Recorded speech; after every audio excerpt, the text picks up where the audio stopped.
അപ്പൊ KEAM Kerala engineering entrance എക്സാമിന്റെ result ഇന്ന് വന്നു. ഈ റിസൾട്ടിന്റെ ഒരു analysis KEAM commissioner of entrance exam തന്ന ഡേറ്റയും അതോടൊപ്പം നമ്മൾ കുറച്ചുകൂടി ഡാറ്റ ആഡ് ചെയ്തിട്ട് ഇതിന്റെ ഒരു അനാലിസിസ് ആണെന്ന് ഉദ്ദേശിക്കുന്നത്. വളരെ ഷോക്കിംഗ് ആയിട്ടുള്ള വളരെ ഇൻട്രസ്റ്റിംഗ് ആയിട്ടുള്ള ഒരുപാട് കാര്യങ്ങൾ നമുക്ക് ഈ അനാലിസിസ് മനസ്സിലാവും. അപ്പൊ നമുക്ക് സ്റ്റാർട്ട് ചെയ്താലോ? ചാനൽ ഇതുവരെ സബ്സ്ക്രൈബ് ചെയ്തിട്ടില്ലെങ്കിൽ സബ്സ്ക്രൈബ് ചെയ്യാൻ മറക്കണ്ട കേട്ടോ. അപ്പോൾ ടോട്ടൽ കാൻഡിഡേറ്റ്സ് എത്ര ആളുകൾ അപ്പിയർ ചെയ്തു, എത്ര ആളുകൾ ക്വാളിഫൈ ചെയ്തു എന്നുള്ളതാണ് ആദ്യത്തെ കണക്ക്. ആകെ 79,000 ആളുകൾ ആൺകുട്ടികൾ 40,000 ആൺകുട്ടികളും 38,000 പെൺകുട്ടികളും അപ്ലൈ ചെയ്തതിൽ 79,000 ആളുകളാണ് എന്ത് ചെയ്തത്? എക്സാമിന് അപ്പിയർ ചെയ്തത്. ഓക്കെ, ആ അപ്പിയർ ചെയ്തതിൽ എക്സാമിന് ക്വാളിഫൈ ചെയ്ത ആളുകളുടെ എണ്ണം 58,000 ആണ്. 21,000 ആളുകൾ ഏകദേശം എന്ത് ചെയ്തിട്ടില്ല? ക്വാളിഫൈ ചെയ്തിട്ടില്ല. 73% ആളുകൾ മാത്രമാണ് ക്വാളിഫൈ ചെയ്തത്. അതിൽ തന്നെ റാങ്ക് ലിസ്റ്റിൽ ഇൻക്ലൂഡ് ചെയ്തത് 52,000 ആളുകളാണ്. അപ്പൊ സ്വാഭാവിക ചോദ്യം വരെ എന്തായിരിക്കും 6,000 ആൾക്കാരെ റാങ്ക് ലിസ്റ്റിൽ ഇൻക്ലൂഡ് ചെയ്യാത്തത്?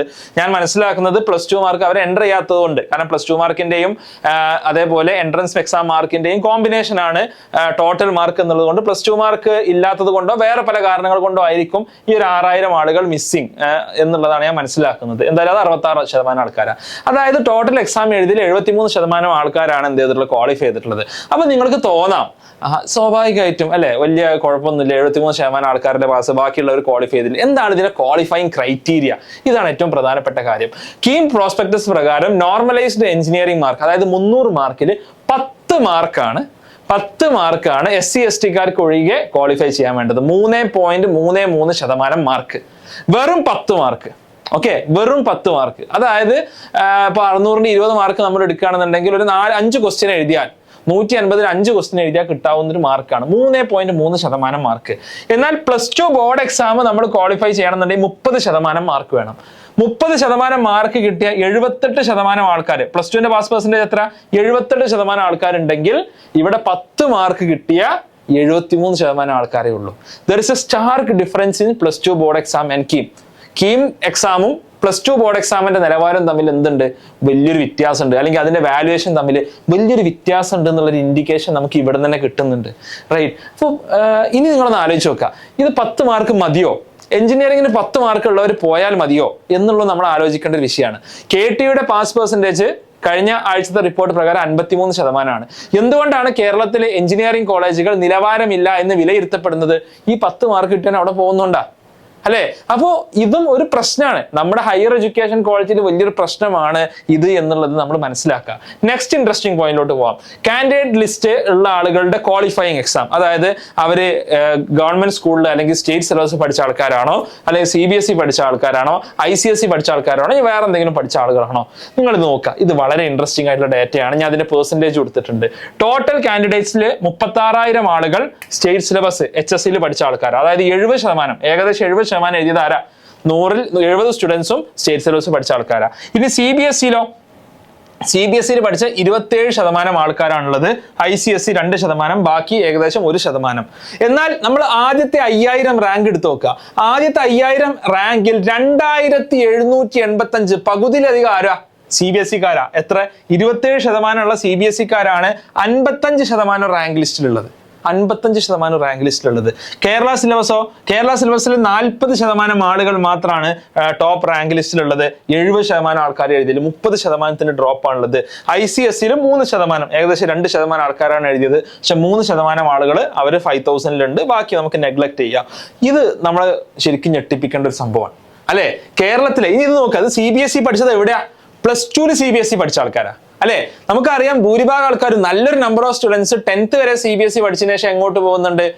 11th 12th സ്റ്റേറ്റിലോട്ട് പോകുന്നുണ്ട്. അങ്ങനത്തെ ഒരുപാട് സ്റ്റുഡൻസിനെ നമുക്ക് അറിയുന്നുണ്ടാവും അല്ലെ? അങ്ങനത്തെ ഒരുപാട് സ്റ്റുഡൻസിനെ നമുക്ക് അറിയുന്നുണ്ടാവും. അപ്പൊ നമ്മൾ മനസ്സിലാക്കേണ്ട ഒരു കാര്യം എന്താന്ന് വെച്ചാൽ, ഇവിടെ there is A sharp decline in quality in state syllabus. State സിലബസിൽ വലിയൊരു ഡിക്ലൈൻ ഇൻ ക്വാളിറ്റി നമുക്ക് കാണാൻ സാധിക്കും. ഇതിനോട് നമ്മൾ ചേർത്ത് വെക്കേണ്ട കുറച്ച് കണക്കുകളുണ്ട്. അതായത് കേരളത്തിൽ 36,000 ആളുകൾ ടോട്ടൽ കാൻഡിഡേറ്റ്സ് HSE, അതായത് സ്റ്റേറ്റ് സിലബസിൽ ഉണ്ടെന്നുണ്ടെങ്കിൽ അതിൽ 2000 ആളുകളാണ്, അതായത് ഇതിൽ 5% ആൾക്കാർ മാത്രമാണ് ടോപ്പിൽ വരുന്നത്. എന്നാൽ ഈ 14,000-ൽ 19% ആൾക്കാർ എന്ത് ചെയ്യുന്നുണ്ട്? അതിന്റെ ഒരു ടോപ്പേഴ്സ് ആയിട്ട് വരുന്നുണ്ട്. ടോപ്പ് 5000 റാങ്ക് വരുന്നുണ്ട് എന്നുള്ളതാണ് യാഥാർത്ഥ്യം. ഓക്കെ, അപ്പൊ ഇവിടെ ചില ആൾക്കാർക്കൊക്കെ തോന്നും എന്ത്, നമ്മൾ വെറുതെ CBSE പൊക്കി അടിക്കുന്നതാണ്, CBSE സ്റ്റുഡൻസിന് ബെറ്റർ കോച്ചിങ് കിട്ടുന്നുണ്ടാവില്ലേ, CBSE സ്റ്റുഡൻസിന് കൂടുതൽ പണം ചെലവാക്കി കോച്ചിങ് നേടാനുള്ള ഓപ്ഷൻ ഉണ്ടായിക്കൊള്ളുന്നില്ലേ? ശരിയാണ്.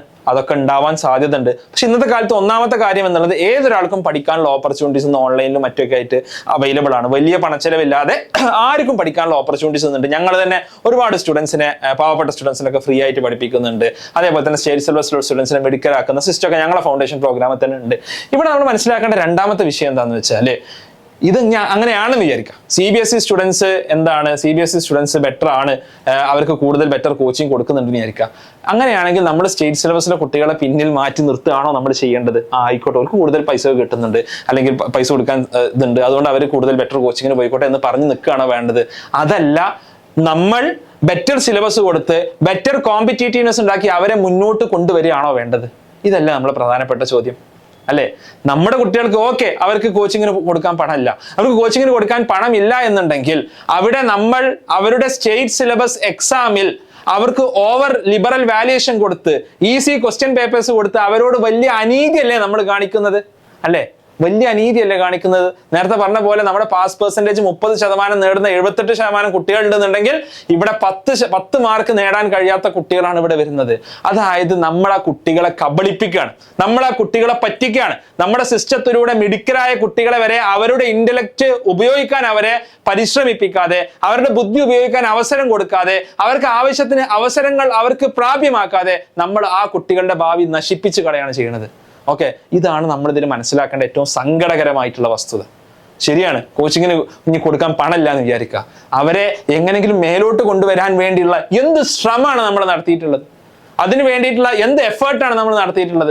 അതിനുവേണ്ടി നമ്മുടെ പാഠ്യപദ്ധതിയിൽ എന്ത് മാറ്റാണ് നമ്മൾ കൊണ്ടുവന്നിട്ടുള്ളത്? നമ്മുടെ എക്സാം സിസ്റ്റം ഈ എൻട്രൻസിനോട് ഓൺ പാറായില്ലെങ്കിലും അതിലോട്ട് കുട്ടികളെ ഒന്ന് മോട്ടിവേറ്റ് ചെയ്യാൻ വേണ്ടിയിട്ട്, അല്ലെങ്കിൽ അതിലോട്ട് കുട്ടികളെ എത്തിക്കാൻ വേണ്ടിയിട്ട് എന്ത് മാറ്റമാണ് നമ്മൾ കൊണ്ടുവന്നിട്ടുള്ളത്? നമ്മൾ ചോദിക്കേണ്ട ചോദ്യമാണ്. ഇത് നമ്മൾ നമ്മുടെ സർക്കാരിനോട്, നമ്മുടെ ജനപ്രതിനിധികളോട്, നമ്മുടെ അധ്യാപകരോട്, നമ്മുടെ ഹയർ സെക്കൻഡറി അധ്യാപകരോട് ചോദിച്ചുകൊണ്ടേയിരിക്കണം. കഴിഞ്ഞ ദിവസം ഞാൻ പഠിപ്പിക്കുന്ന ഒരു സ്റ്റുഡന്റ് പാരന്റ് വിളിച്ച് എന്നോട് പറഞ്ഞു, എന്താണെന്നറിയോ, +1 +2 ടെക്സ്റ്റ് ബുക്ക് വാങ്ങണ്ടെന്ന് ടീച്ചേഴ്സ് പറഞ്ഞിട്ടുണ്ട്. നോട്ടിൽ എഴുതി കൊടുത്തത് പഠിച്ചാൽ മതി, അതേ വരുള്ളൂ, നിങ്ങൾ ആരും ടെക്സ്റ്റ് ബുക്ക് വാങ്ങണ്ട. എന്ത് അബദ്ധമാണ് നമ്മുടെ കുട്ടികൾക്ക് നമ്മൾ പഠിപ്പിച്ചു കൊടുക്കുന്നത്? ടെക്സ്റ്റ് ബുക്ക് വാങ്ങണ്ടെന്ന് +1 +2 ഞങ്ങൾ നോട്ടിൽ എഴുതിയത് വരുള്ളൂ എന്നുള്ളത്. നിങ്ങൾ നോട്ടിൽ എഴുതിയത് വാങ്ങിച്ച് ആ മാർക്ക് ഉണ്ടാക്കാൻ വേണ്ടി മാത്രമാണോ ആ കുട്ടി ഗവൺമെന്റ് സ്കൂളിലെ അവൻ മുഴുവൻ A+ വാങ്ങി വന്നിരിക്കുന്നത്? അല്ലല്ലോ. അവൻ വേറെ ഹയർ ഇൻസ്റ്റിറ്റ്യൂഷൻസിൽ എത്തണം, അതിന് അവൻ പഠിക്കണം, അതിന് നിങ്ങളെ നോട്ട് മാത്രം വായിച്ചാൽ പോരാ. അപ്പൊ ഇതാണ് നമ്മൾ മനസ്സിലാക്കേണ്ടത്. നമ്മുടെ കുട്ടികളെ നമ്മൾ നശിപ്പിച്ച് കളഞ്ഞുകൊണ്ടിരിക്കുകയാണ്. ഓക്കെ, ഇനി ഇതാ ഫസ്റ്റ് 100 കാൻഡിഡേറ്റ്സ്, 100 റാങ്കുകാരിൽ എന്താണ് 75 ആളുകൾ ഫസ്റ്റ് അറ്റംപ്റ്റിലാണ്, 25 ആളുകൾ സെക്കൻഡ് അപ്പിയറൻസ്. നോക്കൂ, റിപ്പീറ്റ് ചെയ്താൽ എല്ലാം ആവാം എന്നുള്ള ഒരു ബ്ലണ്ടറിനുള്ള മറുപടിയാണ് ടോപ്പ് 100 ആളുകളുടെ റാങ്കുകൾ. ടോപ്പ് 100 ആളുകളിൽ 75 ആളുകളും ഫസ്റ്റ് ചാൻസിൽ അപ്പിയർ ചെയ്ത ആൾക്കാരാണ്. നിങ്ങൾ ഇനി JEE എടുത്ത് നോക്കൂ, നിങ്ങൾ നീറ്റ് എടുത്ത് നോക്കൂ, ഈ ഒരു റേഷ്യോ ചിലപ്പോൾ ഇതിനേക്കാളും ബെറ്റർ റേഷ്യോ നിങ്ങൾക്ക് കാണാൻ സാധിക്കും. ഒരു കൊല്ലം റിപ്പീറ്റ് ചെയ്താൽ എന്തോ ആയി എന്ന് ചിന്തിക്കുന്ന ആളുകൾക്കുള്ള മറുപടിയാണ് ഈ ടോപ്പേഴ്സിന്റെ റാങ്ക് എന്നുള്ളത്. ഇത് നമ്മൾ വളരെ വ്യക്തമായിട്ട് നമ്മൾ മനസ്സിലാക്കേണ്ടതാണ്. 2 കൊല്ലം കൊണ്ട് സംഭവിക്കാത്ത ഒരു അത്ഭുതം 1 കൊല്ലം റിപ്പീറ്റ് ചെയ്യുമ്പോൾ സംഭവിക്കാനില്ല. റിപ്പീറ്റിംഗ് എന്നുള്ളത് അത്യാവശ്യം കഷ്ടപ്പെട്ട് ഇടങ്ങാറായി വരുന്ന കുട്ടികൾക്കാണ്. ഇനി അടുത്ത വർഷം എഴുതാനുള്ള കുട്ടികളെ നിങ്ങളോടാണ് ഞാൻ പറഞ്ഞത്. നിങ്ങൾ നേരത്തെ +1 എക്സാമിന്റെ പേരിലും മറ്റൊക്കെ എന്നോട് കുറെ കച്ചറ കൂടിയ ആൾക്കാരാണ്. നിങ്ങളോട് വളരെ സ്നേഹപൂർവ്വം പറയാനുള്ളത്, 1 കൊല്ലം കഴിഞ്ഞിട്ട് റിപ്പീറ്റ് ചെയ്തിട്ട് നീറ്റിനോ JEEക്കോ കീമിനോ എന്തോ ചെയ്ത് കളയാം എന്നുള്ളൊരു ചിന്തയെ നിങ്ങൾക്ക് വേണ്ട. ഇപ്പൊ പഠിച്ചാൽ മേ ബി അടുത്ത റിപ്പീറ്റ് ചെയ്താൽ കുറച്ച് ബെറ്റർ ആവാൻ പറ്റും. ഓക്കെ, ഇപ്പൊ എന്തെങ്കിലും പഠിച്ചാൽ അടുത്ത റിപ്പീറ്റിംഗ് മേക്ക് സെൻസ്. ഈ 25 ആൾക്കാർ എന്തായിരിക്കും ഫസ്റ്റ് ആയിട്ട് ഒന്നും പഠിക്കാതെ റിപ്പീറ്റ് ചെയ്ത ആൾക്കാരാവില്ല. അവർ അത്യാവശ്യം നന്നായി പഠിച്ച റാങ്കിന്റെ അടുത്തെത്തിയിട്ട് പിന്നെ റിപ്പീറ്റ് ചെയ്ത ആളുകളായിരിക്കും എന്നുള്ളത് നമ്മൾ മനസ്സിലാക്കുക. ഓക്കെ, ഇനി സ്റ്റേറ്റ് വൈസിൽ ഡിസ്ട്രിക്ട് വൈസുള്ള റാങ്കുകൾ നമ്മൾ നോക്കുക. തിരുവനന്തപുരത്ത് ടോട്ടൽ 6148 ആൾ റാങ്ക് ലിസ്റ്റിലുള്ളത്. 125 ആളുകൾ തിരുവനന്തപുരത്താണ്, 170 ആൾക്കാർ എറണാകുളത്താണ്. അതേപോലെ തന്നെ ഈ 2 ജില്ലകളാണ് മുമ്പിൽ നിൽക്കുന്നത്. തൃശ്ശൂർ 108 ആളുകൾ. ഇതൊക്കെ നോക്കൂ, ഏകദേശം 2.59 1.96 2%. ഇനി A+ല് കൂടുതലുള്ള ഞങ്ങളെ മലപ്പുറത്തുകാരെ കാര്യം നോക്കുക, വെറും 79 ആൾക്കാരുള്ള 5000 ആൾക്കാരിൽ 79 ആൾക്കാർ 1.55. കോഴിക്കോട് നോക്കുക, ഞാനിപ്പോ വീഡിയോ ചെയ്യുന്നത് 93 ആളുകൾ 4722. അപ്പൊ വെറും നമ്പേഴ്സ് മാത്രം നോക്കി A+ ഗിമ്മിക്കുകൾ കൊണ്ടൊന്നും കാര്യമില്ല എന്നുള്ളത് ഞങ്ങൾക്ക് ഒന്നുകൂടി കാണിച്ചു തരാം. SSLCക്ക് ഇത്തവണ A+ വാങ്ങിയ ആൾക്കാർ എന്നാണ്. A+ വാങ്ങിയാൽ നിങ്ങൾ നോക്കുക, മലപ്പുറം 79,000 പേരിൽ 11,000 ആളുകൾ 14% കുട്ടികൾ A+ വാങ്ങി. നിങ്ങൾ നിങ്ങളൊന്ന് ആലോചിച്ച് നോക്കുക, 2 വർഷം മുമ്പ് ഏകദേശം ഈ 11,000 അല്ലെങ്കിൽ 12,000 ആൾക്കാർ A+ വാങ്ങിയിട്ടുണ്ടാവുമല്ലോ. ഈ 12,000 ആൾക്കാരിൽ ക്വാളിഫൈ ചെയ്ത എത്ര ആൾക്കാരാ? എല്ലാവരും സയൻസിനൊന്നും പോയില്ല, എല്ലാവരും എഞ്ചിനീയറിംഗിനൊന്നും പോയിട്ടില്ല.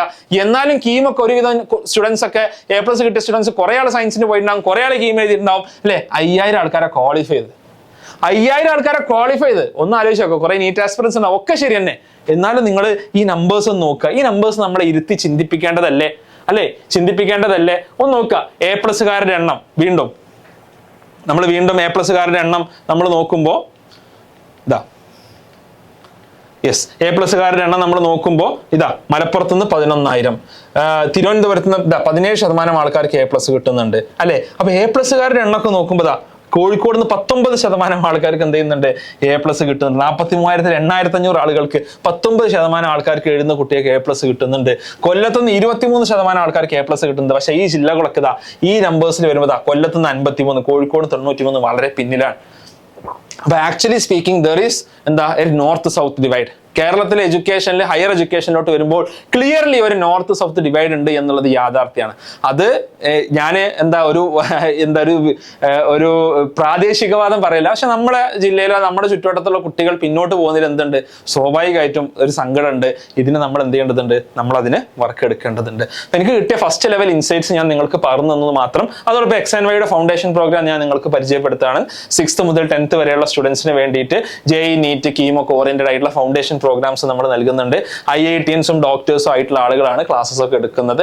ഒരു MITയിലും ഹാർവാർഡിലൊക്കെയുള്ള ബ്ലെൻഡഡ് എഡ്യൂക്കേഷൻ മോഡലാണ് നമ്മൾ വർക്ക് ചെയ്യുന്നത്. മെന്റർഷിപ്പ് ഉണ്ടാവും. അതേപോലെ തന്നെ ഇപ്പോഴേ അവർ എൻട്രൻസ് ലെവലിലൊക്കെ അവർ പ്രിപ്പയർ ചെയ്ത് തുടങ്ങും. നമ്മുടെ ഈ ഒരു പിന്നോക്കാവസ്ഥകളുടെ ഒരു പരിഹാരം എന്നുള്ള നിലക്കാണ് ഇന്ന് 2000-ഓളം കുട്ടികൾ കേരളത്തിലും പുറത്തായിട്ട് ഈ ഒരു പ്രോഗ്രാമിൽ പഠിക്കുന്നുണ്ട്. Okay, so thanks a lot. നമുക്ക് മറ്റൊരു വീഡിയോ ആയിട്ട് ഇതിന് കൂടുതൽ ഇൻസൈറ്റ്സ് ഉള്ള വീഡിയോ ഞാൻ ചെയ്യുന്നതാണ്. അതോടൊപ്പം കീം സ്റ്റുഡൻസിനുള്ള ഡൗട്ട് ക്ലിയറൻസും മറ്റൊക്കെ നമ്മുടെ ചാനലിലൂടെ ലൈവായിട്ട് ചെയ്യുന്നുണ്ട്. ഓക്കെ, അപ്പോൾ നമുക്ക് കാണാം. നിങ്ങൾ ചാനൽ സബ്സ്ക്രൈബ് ചെയ്യുക. Will get a lot more useful information. Thanks, by.